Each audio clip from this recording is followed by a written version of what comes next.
My name is Emily Carter. That evening, under golden lights and waves of laughter at my sister Chelsea's victory party, everyone looked at her like royalty. Me. I stood quietly by the drink table in a simple dress. The little sister turned into the family joke.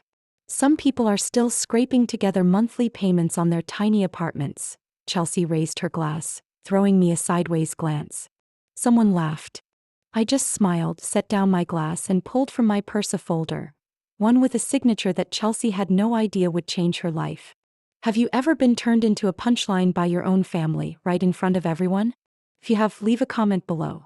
And don't forget to like and subscribe to the channel so we can finish this story together.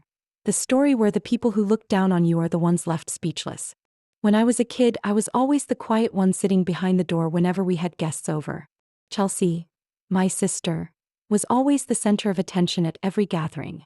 With her golden hair, confident smile, and sharp wit, she was the pride of the Carter family. Me. I wore hand-me-down dresses and thick-rimmed glasses, always described as this sweet, hard-working girl who just wasn't built for anything big. I still remember our 15th birthday party. Mom brought out the cake, set it in front of Chelsea and said, "One more year for my brilliant girl." I looked at the cake, decorated with Chelsea's name, and didn't even bother to ask if Mom remembered it was my birthday too. Every time I tried to share something from school or talk about what I was learning in biology, Dad would wave his hand dismissively. "What's the use in that? Chelsea's the one who understands the market. That girl's going places." I don't blame them anymore. But back then those words cut deep. Like wounds that didn't bleed but never healed. I became a nurse because I love life. Because I didn't want to stand on stages or sign multimillion-dollar deals. I wanted to sit beside people in pain, those trembling, clinging to each breath in the cold ICU rooms. I didn't need an audience. I needed truth. Chelsea, on the other hand, lived for open houses, signing days in hotel lobbies, handshakes and bright smiles backed by fine print worth thousands. She thrived on recognition, on being seen as the most successful woman in the room. I remember one Thanksgiving 7 years ago. The whole extended family gathered in our grandparents' cabin. Chelsea flew in from New York in a beige fur coat, dragging an expensive suitcase and a stack of real estate catalogs. I came straight from the hospital after a 14-hour shift, holding a dish of mashed potatoes Mom used to love. The table went silent when Chelsea casually shared she was negotiating a $3 million estate in the Aspen Mountains. Then she turned to me with a smirk. "So, Emily, how many lives did you save today?" I smiled faintly and didn't answer. I was used to questions like that.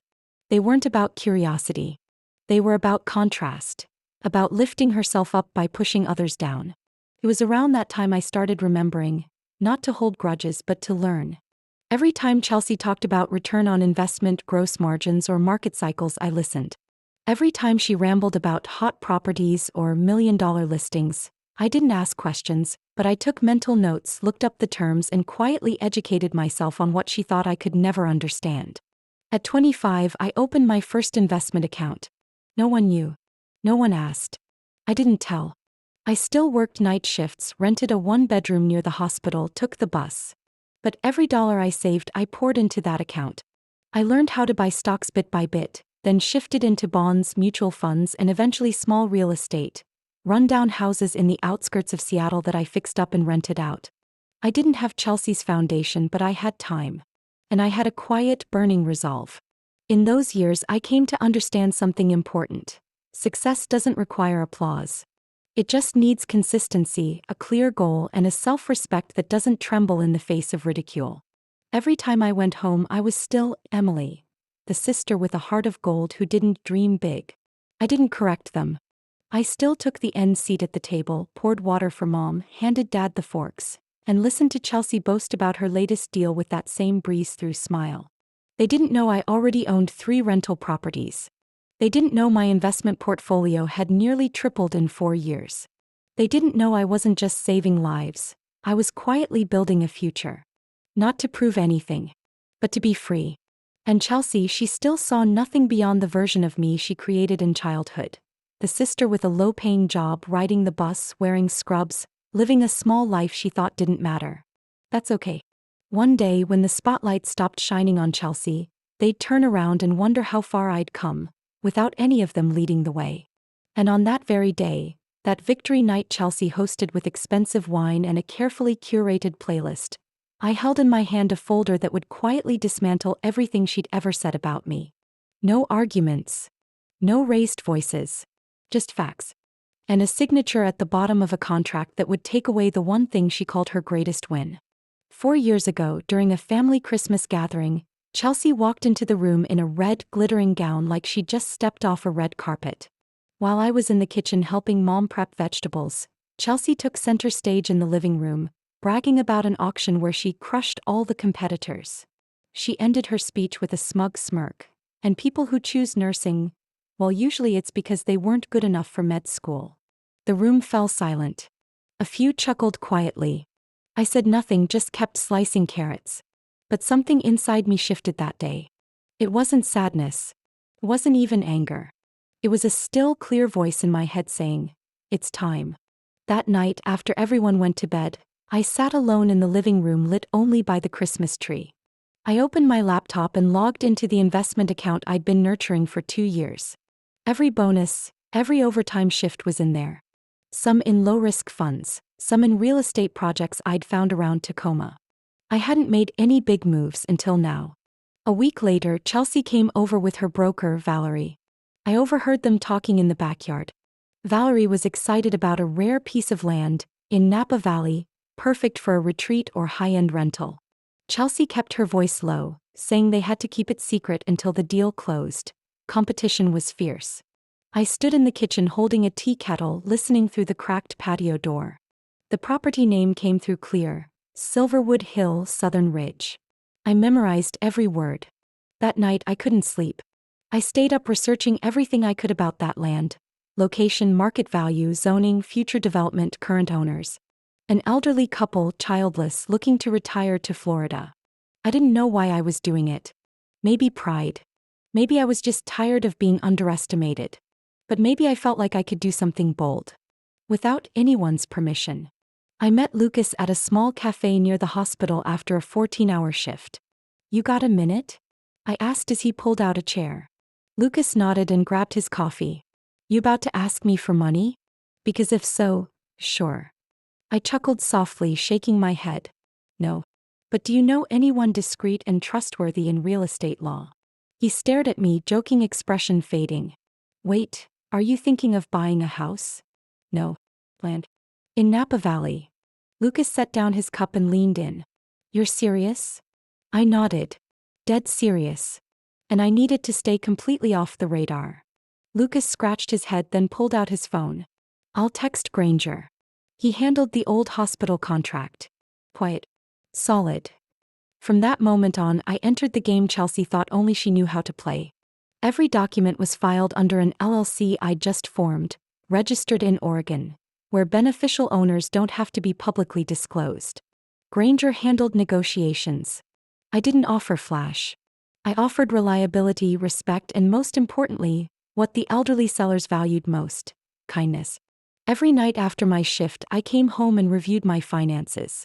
The apartment I was living in had been bought 3 years earlier, back when prices were still low. I rented out the second bedroom to a new nurse just starting out. The bus was still my main mode of transportation, and the coffee I drank was always home brewed. Not because I was broke, but because I was investing in something no one saw coming. That land, Silverwood Hill, was recently reappraised during a local property audit, and the market value came back nearly 20% higher than the original estimate. I raised my offer accordingly, adding a clause that allowed the elderly couple who owned it to stay for 3 more months rent-free, giving them time to prepare for their move. They agreed. Chelsea had no idea. Valerie, the broker, was still telling her that the owners were weighing 2 strong offers. Me. I was the second one. I'd never felt adrenaline course through my body quite like that. Not because I wanted to beat my sister, but because for the first time I was stepping into a game that I chose for myself. No one was guiding me. No one was mocking me. No one was calling me a failure anymore. Lucas called me around midnight while I was on shift in the ICU. "It's done," he said over the phone. "Granger just confirmed. The land is yours." I stood in the quiet hallway of the hospital, leaning against the wall. My gloves still smelled faintly of antiseptic, but it felt like the world around me had shifted. One piece of land, one decision, and one woman, long dismissed as background support for someone else's spotlight, had just flipped the first switch on an entirely new chapter. I'm not the type to pry into people's business. But when Lucas handed me a stack of documents printed from an anonymous financial check, I couldn't ignore it. "I didn't go snooping," Lucas said, setting his coffee down on the old wooden table in my little kitchen. "It's just strange. She's claiming she's buying a mansion, but the property title hasn't changed hands. Meanwhile, her credit report is flagging major concerns." I sat in silence, staring at the file in front of me. It outlined a trail of questionable transactions tied to a company named Mason Property Holdings LC. It sounded like Ryan's name, Chelsea's husband, but most of the documents were signed by Chelsea. There were emergency loans totaling hundreds of thousands, secured against assets that weren't even in her name, just fake power of attorney forms with forged signatures. "She forged Ryan's signature?" asked my voice low. Lucas nodded. "Not just the signature.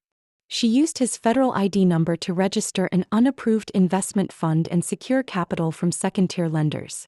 If any of them start an investigation, she's in deep trouble." I leaned back in my chair, my palms cold. I always thought of Chelsea as arrogant, condescending, even cruel with her words, but at least in control. I never expected that behind the polished image was someone on the brink of collapse. "You know why she needs that Napa house so badly?" Lucas asked, tapping the table with one finger. I looked at him. "Because if she can own it, she can use it as collateral to refinance all her old debt. It would save the financial house of cards she's built." I froze. One house. An illusion of success. A life Chelsea was holding together by any means necessary, no matter the cost. "Does Ryan know?" I asked. "No. He still thinks Chelsea's a real estate genius. Just assumes she's under pressure." I closed my eyes. A flash of memory came back. 2 years ago at her birthday party, Ryan had surprised Chelsea with a new car. She beamed, calling it a trophy for a big win. I remember how proud he looked at her, like he truly believed she could do no wrong. I thought of all the times Chelsea mocked me at family dinners. The way she once smirked over her wine glass and said, "Not everyone has the mind for business, Emily. Being a nurse is fine. Someone has to clean up the mess." I thought of the way Mom's eyes sparkled whenever Chelsea entered the room, like everyone truly believed my sister was reaching the peak of something extraordinary. And me, always a few steps behind her, now holding a secret larger than anything I'd ever imagined. "I'm not going to tell Ryan," I said softly. Lucas nodded. "I didn't think you would." "Not yet." I opened the folder with the land purchase paperwork. Everything was in place. The only thing left was the final transfer of title into the name of my holding company, one Chelsea didn't know existed.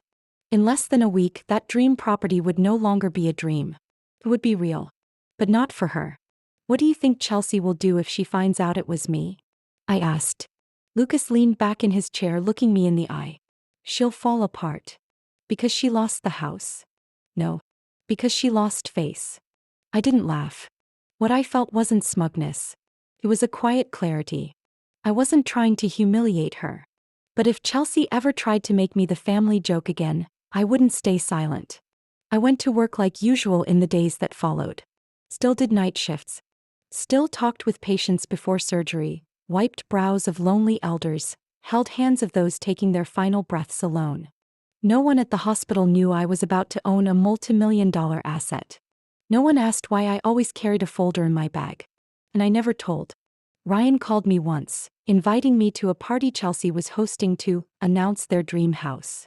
He said it was a big step for her career, that the family would love to see me there. I could hear the sincerity in his voice, and for a moment, I felt a pang of sadness for him.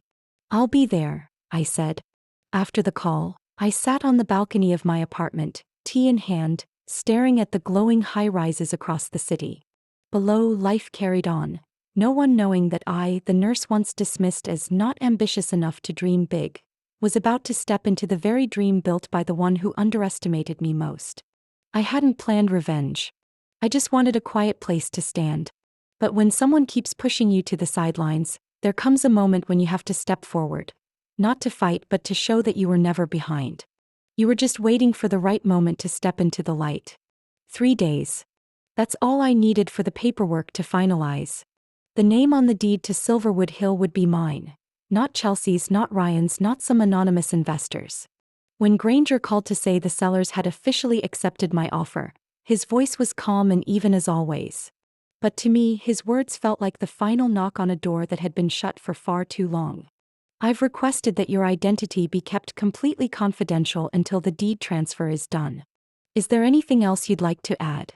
I sat by the window of my apartment, watching the last light of the day stretch across rows of parked cars below. Keep it airtight, I said. No one, not even the broker representing my sister, can know I'm involved. If they ask, just say it's a private fund. Understood. And congratulations, Emily. You just made a very smart deal. I hung up and leaned back in my chair. I didn't say anything for a few minutes. Not because I couldn't believe it, but because I felt strangely calm. Like I'd been waiting for this moment my whole life, and now that it had arrived, I didn't need to celebrate or rage. I just needed to breathe. Lucas came over that evening, bringing 2 iced teas and a bag of green apples from the farmer's market near the hospital. I heard, he said the second he walked in. Granger called me after it went through. You don't look thrilled. I smiled faintly, taking the glass from him. I thought I'd feel more triumphant. But you don't. No. I just feel relieved. Lucas sat down in the chair across from me, quiet for a moment. How do you think Chelsea will react when she finds out? I didn't answer right away. I just pictured the party that was about to happen. Chelsea stepping into the center of the white stone garden, lifting her wine glass, beaming as she told the whole extended family that she had officially closed on her dream estate in Napa Valley. I imagined Mom's eyes sparkling with pride, Dad nodding with approval. Me. I'd be sitting quietly in a corner, but not to disappear. This time I'd be waiting. I don't want revenge, I said softly. I just want them to see the truth. That sometimes the person they think is the weakest is the one quietly doing the strongest things. Lucas looked at me for a long time. That's a knockout punch, he said. And you're about to land it with a smile. I shook my head. Not a punch. A mirror. The next 2 days passed in silent preparation.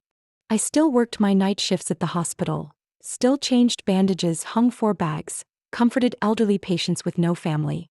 But in the evenings I reviewed every document, printed each contract and filed them into individual envelopes, ready for a night I knew no one would ever forget. The afternoon before the party, Valerie, the broker, posted a photo of Chelsea standing in front of the gates at Silverwood Hill on social media. In the photo, Chelsea leaned in slightly with a smile, holding a folder of documents. The caption read, "Almost there. Dreams do come true. Napa, are you ready for me?" I read the words, looked at the smile and didn't feel anger. I just felt something close to sadness. For a woman who had spent her whole life convincing others she could never lose. That evening when I messaged Granger to confirm, "Have a complete printed copy ready for me to carry," he replied with only one sentence. "Absolutely. Wishing you a very memorable evening." And I knew, this wasn't the end. But it was a turning point. From that night forward, no one would ever speak of me as a shadow again. I opened my closet, pulled out the black V-neck dress that was just formal enough, just confident enough, along with simple leather heels and a clutch just big enough to carry the contract folder. Nothing flashy. Nothing loud. But every detail had meaning, just like the journey I'd walked over the last 8 years. Lucas texted, "Ready?" I replied, "Just need 1 cup of tea and a pair of eyes to witness." He replied quickly, "I'll be there. Right behind you." Like always. I looked at myself in the mirror. No bold red lipstick. No proud glare. Just a steady woman, ordinary, patient, standing before a grand door. This time not to walk out of it but to step through it as herself. That night, Chelsea had a small stage set up in the backyard, surrounded by white stone pavers. She hired a live acoustic band and a private chef to serve hors d'oeuvres. Oak tables with cream linens and expensive scented candles were scattered throughout the garden. Every detail radiated the kind of perfection my sister always tried to project to our family. When I arrived, Mom was already waiting at the gate, her eyes sparkling with a mix of hope and nerves. "Emily, you look beautiful tonight," she said softly, brushing my sleeve like she was trying to draw me back into the family after years of quiet distance. I smiled but didn't answer. Under the soft lights, the simple black dress hugged my figure just enough to be graceful but not boastful. In my clutch was the notarized deed transfer from that afternoon. Lucas arrived right after me, shaking Dad's hand naturally. Heard tonight's a big announcement. I wouldn't miss it. Dad nodded, still a bit unsure seeing me walk in with Lucas, but said nothing. Everyone's attention was fixed on Chelsea's grand reveal. I took a seat on a chair near the edge of the garden, my usual spot at these gatherings for years. Chelsea emerged from the house, her ivory silk dress fitted flawlessly, soft waves in her hair falling over her shoulder. She held a glass of wine, her face glowing, and her voice rang out confidently and clear. Thank you all for being here tonight. Truly, this isn't just a party. It's a milestone in a journey I've worked tirelessly to reach. Everyone raised their glasses. Ryan stood behind her, smiling with pride. Chelsea continued, after months of negotiation, I have officially closed on Silverwood Hill. It's not just a symbol of success, it's a dream I've chased for so long. Scattered applause followed. I caught eyes with Jeremy, my cousin, across the table. He lifted an eyebrow as if asking what I was about to do. I shook my head slightly and refilled my wine glass. Just as Chelsea raised her glass to toast, Ryan's phone rang. He glanced at the screen, frowned, then stepped back to answer. I watched his expression shift within seconds. Chelsea, he said, voice low and shaken. It's Valerie. Something's wrong. My sister turned, annoyed. Now. During the party, Ryan cupped the phone and leaned in to whisper. Chelsea's face drained of color almost instantly. Her smile froze mid-expression. That's not possible. I told them to hold it. I put down the deposit. Ryan shook his head. Someone else paid in full. The contract's finalized. The owners confirmed it. I saw her hand trembling around the wine glass. Mom stood up and rushed toward her. What's going on, sweetie? Chelsea took a deep breath, struggling to speak clearly. There must be a mistake. Valerie said they were holding it for me.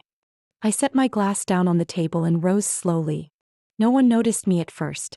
All eyes were still on Chelsea. She had always been the center of family attention. I walked to the long table where everyone had gathered. I pulled out my phone and opened my document storage app. A few people began whispering as I held the screen up, displaying a clear image of the deed transfer with the name of the company I owned. I think everyone should know, I said evenly, the person who paid in full and now legally owns Silverwood Hill is me. The garden fell utterly silent, like someone had cut the music. Not even the sound of crickets. Chelsea spun around, eyes wide. What did you say? She nearly shouted. I stood firm, phone steady. The house you were planning to announce tonight has already been sold. The new owner is the company I run. Lucas stepped up beside me, placing a printed copy of the contract gently on the table like presenting a finished painting. This is the hard copy in case you want to see it, he said. Chelsea snatched the papers, eyes scanning each line. Her face turned from pale to flushed in seconds. Mom covered her mouth. Dad stood frozen, staring at me. You did this behind my back? Chelsea asked, her voice cracking. About 8 months ago, I replied.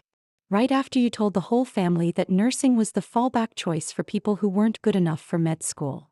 No one said anything. Just the wind rustling softly through the candles still burning quietly. You wanted to humiliate me in front of everyone? Chelsea asked again. Her voice wasn't angry. It was shaken, confused, frightened.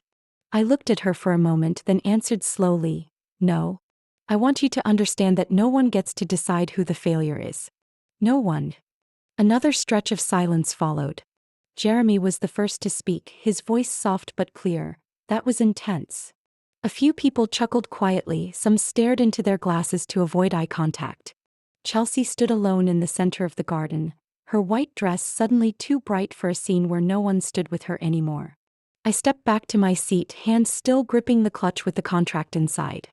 But I wasn't the one sitting on the edge to pour water. I was the one who silenced the table, not with noise, but with truth that finally had room to speak. Ryan was the first to break the silence that lingered after the contract reveal. Chelsea, he said, no trace of calm left in his voice. You told me every loan was approved, that my name wasn't on anything. You swore. Chelsea clutched the documents tighter, stepping back like she was being cornered by something invisible. Ryan, I only used your name temporarily to secure a few assets. I was going to pay it back. You just don't understand how these things work. Don't understand? Ryan scoffed, and I saw his normally gentle hands clenched white. I got a notice from the bank this morning. Said my name was attached to a loan worth nearly $300,000. Signed by you. I thought it was a mistake. Now what am I supposed to believe? Chelsea's breath quickened. I had to do it. Without collateral, I wouldn't have qualified for the investment deal. It's just paperwork on paper. No one checks that stuff too carefully, and no one checks. Ryan cut in, his eyes shifting from anger to a hollow disappointment. And what if they do? What if there's a financial fraud investigation? You think I won't be dragged into it? Chelsea glanced around, looking for someone, anyone, to side with her. But the family had gone still, stunned. No one said a word. My mother clung to my father, lips trembling. Harper sat with her head down, fists clenched in her lap. This isn't the time or place to discuss this, Chelsea said, her voice cracking, trying to force a smile back on her face. It's a party. And you've been lying to your entire family, Ryan replied. How long have you been doing this behind my back? A few months. I've got it under control, Ryan, please. I stood up quietly. No one stopped me. I pulled out a second file from my bag. This one containing the photocopies of loan documents Lucas had helped me track down. They included forged signatures of Ryan and a handwriting analysis side by side with verified originals. I think you should see this, I said, handing it directly to Ryan. He took it, eyes locked on each page. Within seconds, he gripped the edges so hard he tore them slightly. Chelsea stood frozen, her face pale. She looked like she had turned to stone. This is forgery, Ryan muttered. She forged my signature. My mother began to cry. My father didn't look away from Chelsea, but his eyes had grown heavy, not with rage but with the collapse of something he had trusted for so long.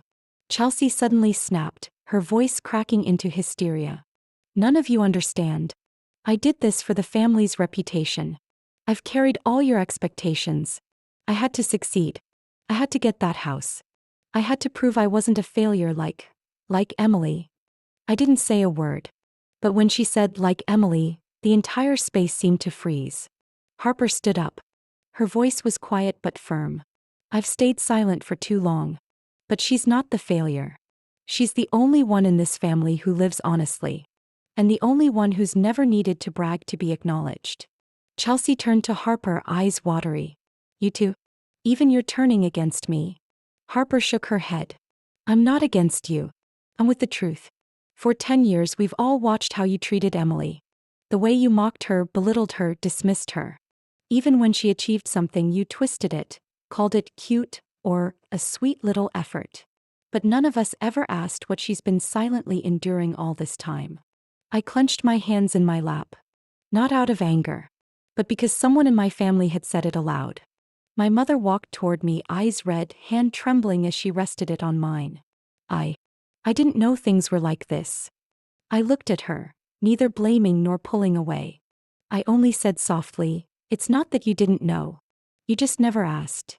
Each word landed like glass breaking in the space that was supposed to be my sister's celebration. Now Chelsea stood in the middle of it all, clutching her head, panic in her eyes. Ryan placed the documents on the table, turned, and walked into the house without another word. The sliding glass door closed behind him, softly, but ending every illusion Chelsea had tried to hold on to.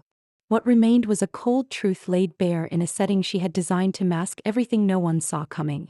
I sat down after Harper finished.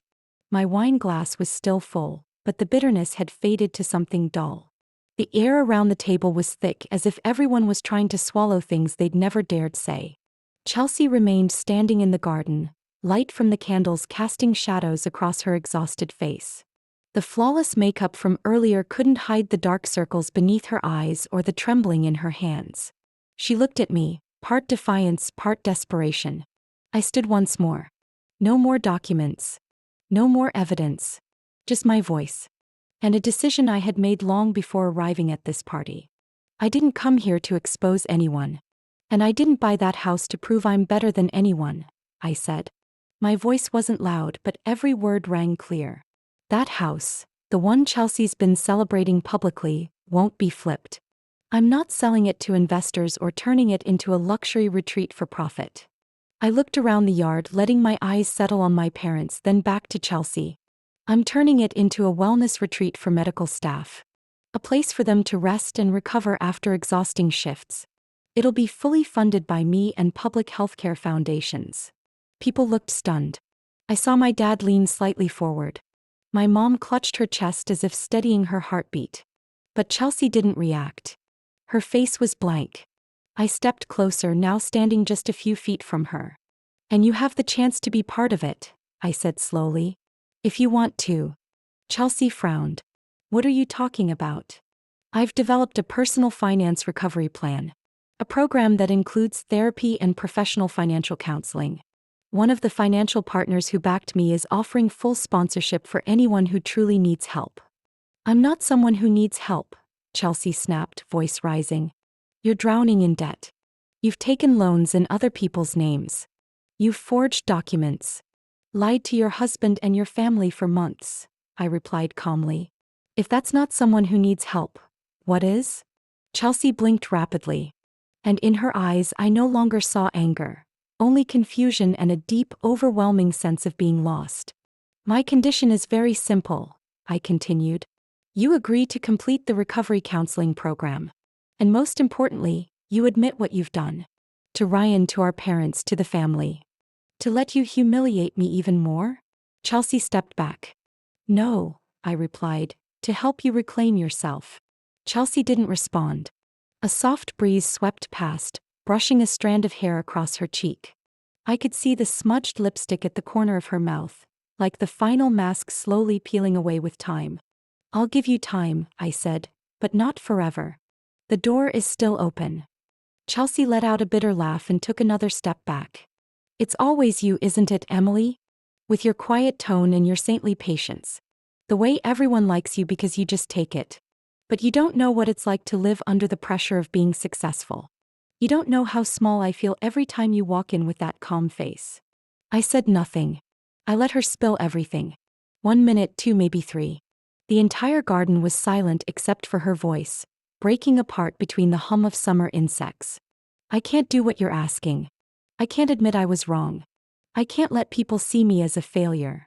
Then she turned, walking quickly toward the gate, leaving behind my mother's quiet call, my father's sigh, and the stunned expression on Ryan's face as he stepped outside. Chelsea, he called after her. But she didn't stop. The gate clicked shut behind her, loud enough to be heard. And suddenly the garden felt strangely empty, even though everyone was still there. I stood still for a while, but the sense of victory I imagined never came. I didn't feel triumphant. I just felt something like sorrow, for a woman who had tied her worth to perfection, and was now losing everything, including herself.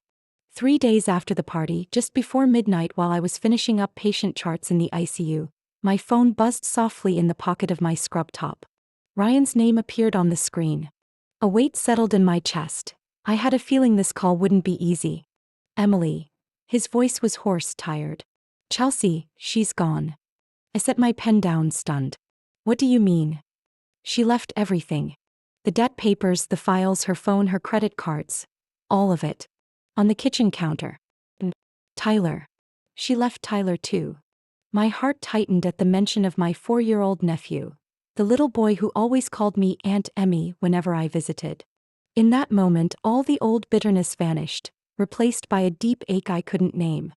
How's Tyler? I asked. He still thinks she just went to work.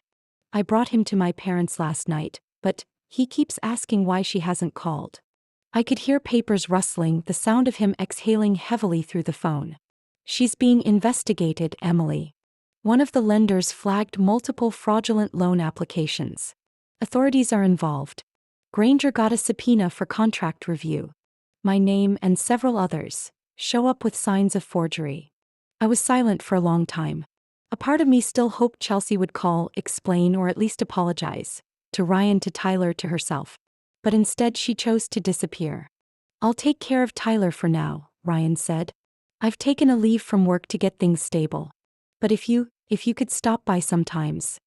Of course, I answered quickly. Anytime. Tyler's my nephew. The next morning my parents asked me to come over.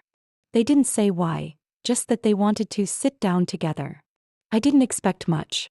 But the look in my father's eyes when he opened the door stopped me on the threshold.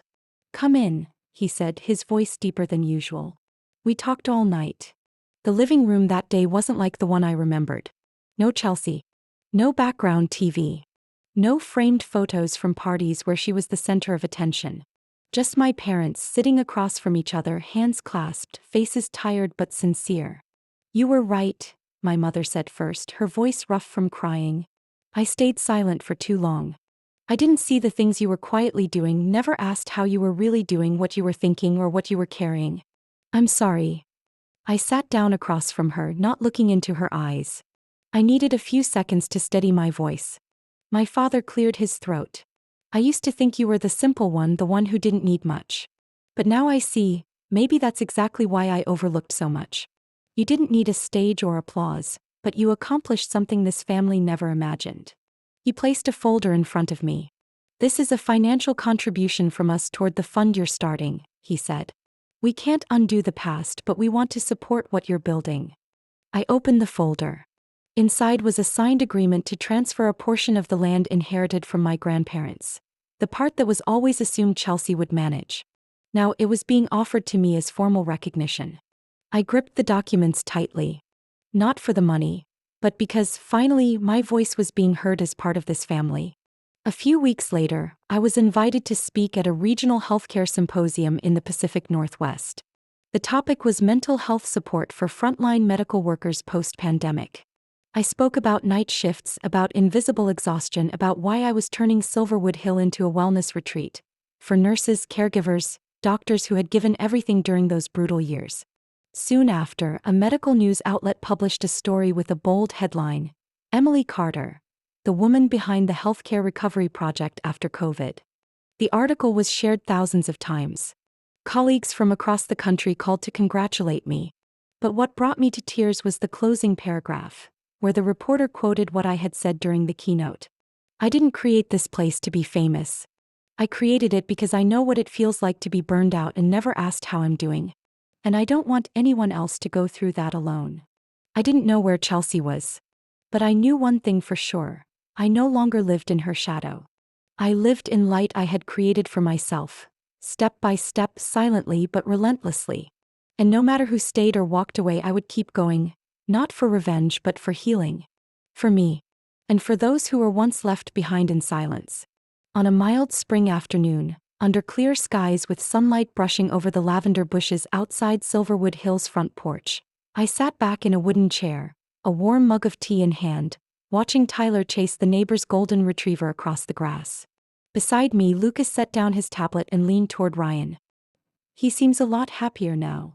Ryan nodded, smiling softly. He still asks about his mom, but he doesn't panic or cry when it's not her voice on the phone anymore. You've helped him more than you realize, Emily. I didn't reply. I just kept watching Tyler, remembering the first time I picked him up from Ryan's parents' place, how he pressed a toy car into my hand and whispered, "Mom says Aunt Emmy is the best in the world." Words like that always hit deeper than any compliment from an adult ever could. I pulled a thin envelope from my pocket and carefully opened it.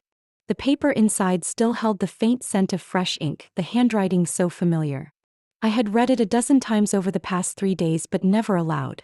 Emily, you did what I couldn't, become yourself without having to lie to anyone. At first I thought you bought the house to get revenge, to teach me a lesson. But now I understand, you didn't need to teach anyone anything. You just needed to live truthfully. And that alone made everything fake around me feel meaningless. I'm still in treatment. Some days are easier, some are not. But I'm not trying to cover it with lipstick. Thank you for not slamming the last door shut. I laid my hand on the paper, feeling the dry ridges of ink beneath my fingertips. The letter came from the Financial and Mental Health Recovery Center in Montana, where, after months of silence, Chelsea had voluntarily enrolled under her real name, no broker, no family. My parents had visited her twice. Mom said Chelsea didn't wear heavy makeup anymore, her hair was cut short, her sweater plain, but her eyes were clear and her voice slower. For the first time, Mom whispered, I saw her as truly herself. Lucas leaned slightly toward me, pulling me from my thoughts. Are you going to write her back? I nodded softly. Absolutely. Ryan stood up and walked into the yard, calling Tyler in for a drink. The little boy laughed, racing over with grass stuck to his shoes. Aunt Emmy, can we play again tomorrow? I knelt to wipe his forehead. Of course. But today you have a mission. What is it? Pick a name for your new room here. Because starting next week it's going to be yours for real. Tyler's eyes widened. I get to live here? Ryan looked at me with more warmth than 1,000 words of thanks. We just finalized temporary guardianship. You agreed to let Tyler stay with us until Chelsea is ready to bring him home. I smiled. As long as Silverwood Hill remains a place of peace, it will be his home too. The afternoon drifted by as gently as tea steam. I went upstairs to the small study where Lucas and I worked on development plans for the wellness center. Under the desk sat the latest file from the Washington State Health Organization. They had agreed to fund additional trauma recovery equipment for nurses. On the bookshelf, a photo of me with colleagues at the recognition ceremony sat beside a crayon drawing Tyler had made. Me, the neighbor's dog, and a house in a valley. Below the sketch he wrote, Aunt Emmy is my home. I sat down, opened my laptop. A new email popped up. Montana Recovery Center notification. Chelsea Carter has completed phase 2 of treatment and is ready to begin community mentoring. I exhaled deeply. Not from relief, but from a full, quiet sense of acceptance. I wrote back to my sister without holding anything back. Dear Chelsea, I didn't buy the house to get even. I bought it to create a place to come home to, for me, for Tyler, and if you want it, for you too. I no longer hope for you to be the person you were. I just hope you're brave enough to be real like you wrote. And if one day you walk through the gates of Silverwood Hill, I'll be the first one there to open the door. Not to ask why, but just to say, welcome home. I hit send, then slowly closed the laptop. Outside the balcony, the breeze was cool and fresh. The lavender in the garden leaned toward the sun, as if everything around me was quietly shifting too. Not everyone can start over. But everyone deserves the chance, if they truly want it. And sometimes what's needed most isn't strength but forgiveness. Not for others. For yourself. I don't know what you think, but for me this journey wasn't about revenge. It was a reminder. Everyone carries wounds, and sometimes those very wounds guide us to the calmest place in life. My family has weathered storms, suffered losses we couldn't name, lived moments that felt beyond forgiveness. But in the end what remained wasn't anger. It was growth. From those who caused the pain and those who quietly carried it. What would you have done in my place? Would you have opened that door again? Leave your thoughts below. I'd truly love to read them. And if you'd like to keep walking with me through stories of challenge, family, and forgiveness like this one, hit follow. Because behind every door that closes, there's another story waiting to be told.